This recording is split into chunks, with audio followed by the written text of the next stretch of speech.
Edward, are you the one? Episode 1. Little did Mrs. Joseph know that the CCTV installed in their house, which almost caused a rift between her and her husband, would be the saving grace to unravel the mystery behind a very unfortunate incident that would change the atmosphere in her home permanently. Mrs. Joseph came back from work a few days before the ugly incident and met some guys from the technical department of their church working on certain installations. When she inquired about what was going on, her husband, Pastor Kim Joseph, told her that he brought those brothers from their church to come and help install a CCTV camera in their home. This response did not go down well with Mrs. Joseph, who felt that her dear husband should have discussed with her before going into such project for the home. Agreed, they had talked over it some months back and even brought in some experts to survey the house and get some other technical details, but they later agreed that the project should be suspended till their son Dave returned from NYSC. However, Pastor Joseph explained to her that while he was praying in the house that morning after she had gone to work, it was strongly impressed on his heart to get that work done without further delay. He is a full-time pastor with one of the Pentecostal churches in Lagos, Southwest Nigeria, while his wife, Dupe Joseph, was a manager in one of the commercial banks in the same city. The wife still could not understand the sense of urgency in the whole thing, or why he could not wait till at least the next day so they could talk about it once again. Anyway, that's that for the issue of CCTV installation in their home. Mrs. Joseph was still nursing the wound from her husband's rash decision before tragedy struck in their home. 3 days later, while at work, at about 1 p.m. Mrs. Joseph got a call from her husband to come home immediately. The tone of his voice did not give her any room to question him further. Even before she could open her mouth to ask any question, he had hung up. She quickly put necessary things in order in the office, called her driver and headed home, not knowing what to expect. As she approached her home, she started having this kind of heavy-heartedness, an indication that something was wrong somewhere. When she got to their estate gate, the forlorn look on the faces of the security men who opened the gate for her car did not pass her unnoticed. Her house was just a few blocks away from the gate. He arrived at her house in time just to see the police and some paramedics from the estate medical center putting a body into an ambulance. At that instant, her whole world came to a standstill. She could not immediately make out what was happening or whose body it was. Before her eyes could span round the pockets of people gathered in the compound, some women surrounded her and held her while leading her into the house. On getting into the living room, she met her husband sitting on the floor wearing a pair of trousers and no shirt. That was probably the first time any of the people in that room had seen him that way. Pastor Joseph's family was one decent and lovely family, which many residents of that estate admired so much. They are the kind of neighbors any person would like to have. Their 2 children are so homely and well-mannered that other parents use them to give example to their own children. Mrs. Joseph could still not fathom what was happening in her home. Pastor Joseph had just rounded off their Wednesday hour of grace prayer meeting in the church when his phone rang at about 11:30 a.m. It was the nanny that called and tearfully said, "Oga, I beg come home oo. I know no wetin happened to Bissy oo. Sir, please come home. I don't know what happened to Bissy." She cut the line before he could say anything further, but not until the pastor heard some yelling and commotion at the background. He quickly jumped into his car with Deacon Udo and Sister Margaret, who were with him when the call came in. Without wasting time with further details, let me tell you what happened. The nanny said that she came back from the market and met the front door open, which is very unusual. She entered into the house, went straight to the living room and saw the only daughter of the Josephs, Basola Stone, dead on the sofa. She ran outside the compound in fear and alerted the neighbors and the security men at the estate gate. That is the summary of what happened there. Let us leave other events that happened in between and address this sad incident. What do you think happened to Basola? Who is the first suspect in this case, assuming you are assigned to investigate this incident? Your guess is as good as mine. But let us see more facts as they unveil.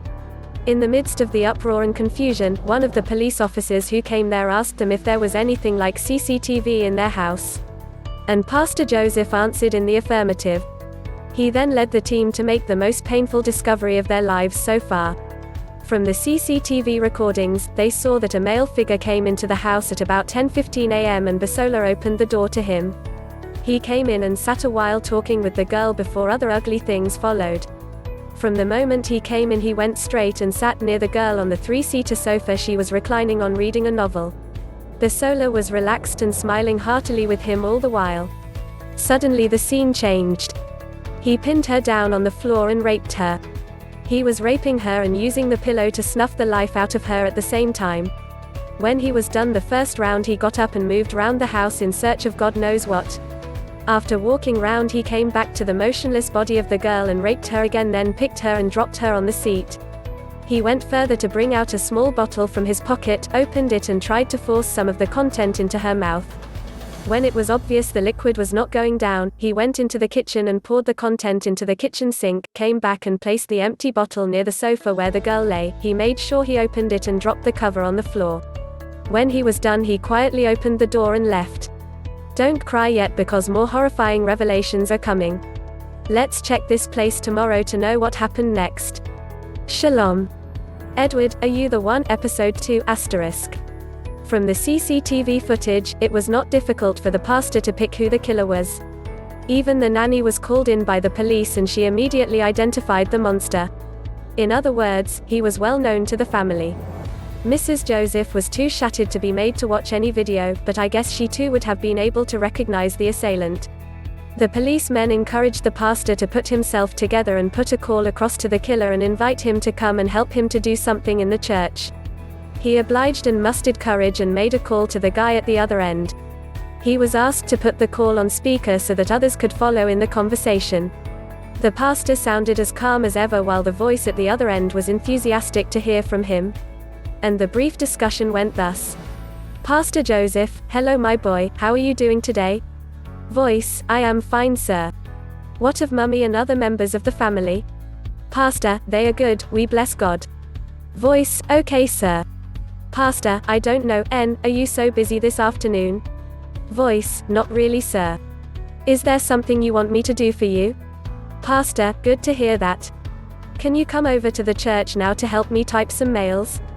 Voice: yes, sir. I will be there very soon. Pastor: oh, that's my boy. I am expecting you dear. Line cuts. The pastor entered his car while one of the police officers drove and they went to the church. On getting there, the pastor went into his office with one of the policemen while the rest waited in the car. In a space of about 10 minutes, a young man walked into the premises and went straight to the pastor's office. You should know what happened there and then. By now another police vehicle had joined them in the church. They drove back to Millamuck Estate where the Josephs live. Back to the house, the CCTV footage was played for the young man the police came back with to watch. He was instructed not say a word but to watch quietly till the end, which he did. At the end of the footage, the senior police officer announced, "Young man, whatever you say or do here may be used against you in the law court. Shall we proceed to the station please?" Meanwhile, before they got back to the house, Mrs. Joseph had been rushed to the hospital. The whole incident was too much for her to contain. Her elder sister, Mrs. Davies, did not want to take chances, knowing fully well that Mrs. Joseph was a known hypertension, as well as ulcer patient. So, Dr. Davies arranged for her to be moved to her private clinic for close monitoring and observation, at least for that night. I guess you may be asking within your mind, who is that young man? Don't worry, we shall soon find out. But before then, let me tell you a little more about the Josephs family. Pastor and Mrs. Joseph had two children, 20-year-old David, who is currently doing his NYSC in Rivers State, Nigeria, and his 12-year-old Basola, who was in JSS 3, in one of the private secondary schools in Lagos State before her gruesome murder. As I said earlier, the Josephs family is a very godly and friendly family. Their two children are just good and also very intelligent. You hardly see them outside unless they are going to the church with their parents. And they don't even have many friends. They have few selected friends, mostly from their church and a few others from their estate. Dave has a friend who is a member of their church music group. Both of them went to the same school from their primary to secondary school. But they separated when they were about to enter the university. Dave did a 4-year course in the university while his friend went in for engineering, which was a 5-year program. Hence, Dave graduated before his friend and went to serve. Meanwhile, when Dave came home after his orientation camp, he discovered that his friend had been at home for some weeks. When he asked him what he was doing at home, he told him that there was a practical course he was sent to do in one of the firms in Lagos before coming back to finish his final year. And Dave believed him. Dave and his friend were always together during the holidays. That was about the only friend he was allowed to visit from time to time. Both families became good friends because of the two boys. This guy was like a second son to the Josephs. When Pastor Joseph traveled to the UK for a program, he made sure that he bought the same kind of wares for his son and the friend. Everybody in Pastor Joseph's home loved this boy and even treated him as one of them. If he came to the house and wanted to eat, even if the family had finished eating, the nanny would be asked to get him something to eat. On several occasions he had spent not just a night but nights and days with the Josephs. To say that they were close may be an understatement, but let us just leave it there. It was barely 5 days after Dave went back to his place of service that his only sister, Basola, was gruesomely murdered. Basola was at home that fateful day because the school was on midterm break. Her mum went to work while her dad went for a program in the church. The nanny had gone to Mile 12 Market to buy some food items that morning. I guess you are beginning to pick the pieces together as to unravel who killed Basola. But before we finally name the dog, I want to ask you some questions. What do you know about your child's best friend? Do you know that even the most trusted friend can be used by the devil to give your family a deadly blow? Are you sure the people you call your family friends share the same values with your own family? Are you sure they teach their own children same things you teach yours? What of their religious beliefs and practices, because I have come to understand that some families believe one thing and practice another. When you are talking to your children and educating them on the issues of life, do you make it a point of duty to include their friends in the teachings? When was the last time you checked the call log and chats, messages on your child's phone? Have you ever thought of organizing an in-house training, discussion on basic life issues like sexuality, friendship, academic excellence, and the likes for your children and their friends? Even if you cannot handle it by yourself, you can get some people who are good in such areas to help you. Do you agree with me that your own children are not safe until every other child out there is safe? Do you, from time to time, find out the state of the relationship between your children and their close friends? Apart from your children, who are the other friends kept by their close friends? This is because the friend of our friend is also our friend.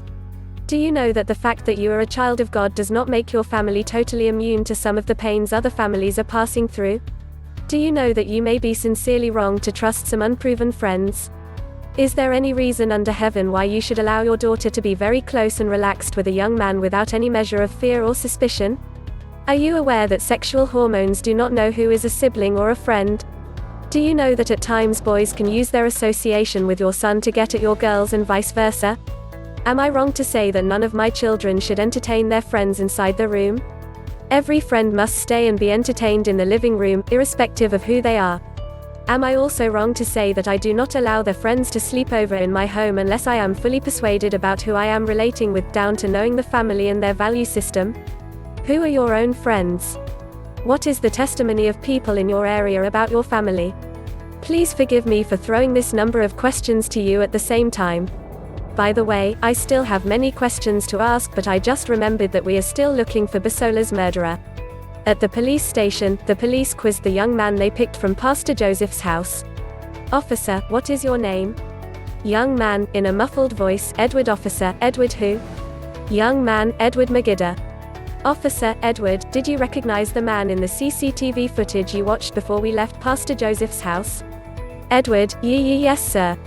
Officer, who was that? Edward, stammering the more, I am the one. But sir, it was the devil's work, crying now. Officer, mockingly, you wrote an application letter to the devil and he employed you without pay, but we are going to pay you here. This will be a good lesson other devil's employees like you. Now tell me, why did you kill that innocent girl? Edward, sir, it was the devil. Another officer, kicking him from behind, come on, speak out before I destroy you now. Criminal like you. Officer, my guy, stop this, your crocodile tears, and just tell us everything you know about the death of that girl. And you better talk now before our OGA comes here. Ooh. If you cooperate with us, we may even do something for you before or when he comes. Edward, sir, I didn't want to kill her, but I was afraid that she might tell her family what I did to her. Officer, what did you do to her? Edward, I raped her. Officer, sounding amused, are you sure we will not collect that your dick from you so that it will not land you into trouble again? By the way, how did you gain entrance into the house? Was the door not locked? Edward, Basola opened the door for me, but the gate was open when I came. Officer, why did she open the door for you? What did you use to threaten her? Edward, I did not threaten her at all. She just opened the door for me? Officer, why? Edward still has a lot of revelations and confessions to make. He may even have some accomplices within or outside the Josephs family. Let's cap it up tomorrow with those revelations. I am still your friend. Shalom. Edward, are you the one? Episode 3. Edward, she knows me very well and I have been going to their house. Officer, what do you normally go there to do? Edward, her elder brother, David is my best friend. Another officer, hit him on the head. You are a very wicked boy. You raped and killed the only sister of your best friend. You are not supposed to be alive by now. Officer, why did you do that, a fine young man like you? Did you want her to be your girlfriend and she refused? Edward, sir, I don't know what came over me. Officer, when was the last time you went to their house? Edward, about 6 days ago, just before David went back to Rivers State where he is serving. Officer, what happened that day, which warranted your going back to kill that girl? Edward, sir, nothing unusual happened. All of us were just gisting and playing games in David's room as we used to do before. Officer, who were the other people? Edward, I mean 3 of us, David, Bisola and I. Officer, so what happened? Edward, nothing, sir. It is just that I became attracted to her. That day she was wearing one black bum shorts like that, which was quite revealing of her very fair skin on her laps. And as we were playing she bent over my body to collect her phone from David and her chest rested on my own. At that moment I didn't know what happened to me again and I started imagining some weird things. Officer, so? Edward, I quickly got up and told him that I was going and I left. Officer, and? Edward, when I got home I could not get her off my mind and I desired to have her by all means. Officer, continue. Edward, that was just that. When my parents went to work in the morning I told my siblings that I wanted to pick some things from the mall and left the house. I went to their house straight. Officer, how did you know she was alone in the house by that time? Edward, I called her and told her that I just wanted to know how she was doing and if she was missing. Dave. It was then she told me that she was alone and would not mind if I paid her a visit. Officer, so you accepted the invitation and went and killed her? Edward, I didn't mean to. I only wanted to have fun with her. But she just died when I was still on that. Officer, getting angry with him for the first time or so it appears, will you shut up your mouth, you lying beast? She died while you were making love to her, meanwhile the footage showed you suffocating her with a pillow. You even came around to have a second round with her lifeless body. And that reminds me, what was that liquid you tried to force down her throat? Edward, obviously terrified, sir, it was sniper. But I just took a small quantity from the one in our house. Officer, you said you did not want to kill her, why then did you go there with sniper? Edward, I don't. A slap from the other officer behind him could not let him complete the statement on his lips. Officer, now tell me, how many other girls have you done this to, because you seem to be a master in the art? Edward, sir, this is just the first time I were. Another slap and a shove from the other officer brought him down to the floor with a heavy thud. This made him to cry out in pain. He was however mercilessly forced to stand on his feet again. Officer, I am giving you the last chance before something sinister happens to you. Tell me how long you have been in this business and who your accomplices are. By the way, why are you not in school since they said you are a final year student of Victory Crest University? Edward, shaking like a leaf with blood dripping from one of his nostrils, sir, I was sent out of school about 2 months ago because I got involved in a cult activity. But my parents are still trying to see if they can work their way into getting me back to the school. That is why no one knows about it yet. It was other members of the cult I joined in the school that introduced me into gang raping of girls. They also taught me that the best way to avoid being caught is to eliminate the victim after using her. I don't know the number of girls I have raped from my second year in the university when I joined the cult, but this is the second one to die in my hands. Officer, who and where was the first victim? Edward, she was a girl in my department in the school and it happened during one of our gang activities in the school. We raided the girls' hostel and her room happened to be one of the rooms assigned to me to raid. We were meant to raid the girls' rooms and collect their handsets and other valuables. But when I got to the room her roommates were not there, so I decided to rape her. While raping her she called out my name, so I decided to kill her to cover my tracks. Officer, MHNN, oh boy you have gone far. Listen to your language, you decided to kill her to cover your tracks. How did you do that? Well, I don't think that is necessary now. Are your parents aware of all these? Edward, they got to know when they were invited to the school because of the last incident that involved the daughter of the Deans of Students' Affairs. Officer, how old are you? Edward, I will be 20 years in December. At this juncture, those who went to the clinic to bring Mrs. Joseph and their nanny for some interrogations came in with them. Of course, they had told her to console herself with the fact that her daughter's murderer has been caught and was already in police custody. Hence, Mrs. Joseph entered the interrogation room with the utmost curiosity to know who she offended so much that decided to take smiles from her face for the rest of her life. And to think of it, that fateful day, the t-shirt Edward was wearing was the same one Mrs. Joseph bought for him and his son, David, when she took them to the trade fair complex about a year ago. She was not prepared for what she saw when she entered into the police interrogation office. On seeing Edward in that dimly lit police interrogation room, every atom of strength that remained in Mrs. Joseph left her.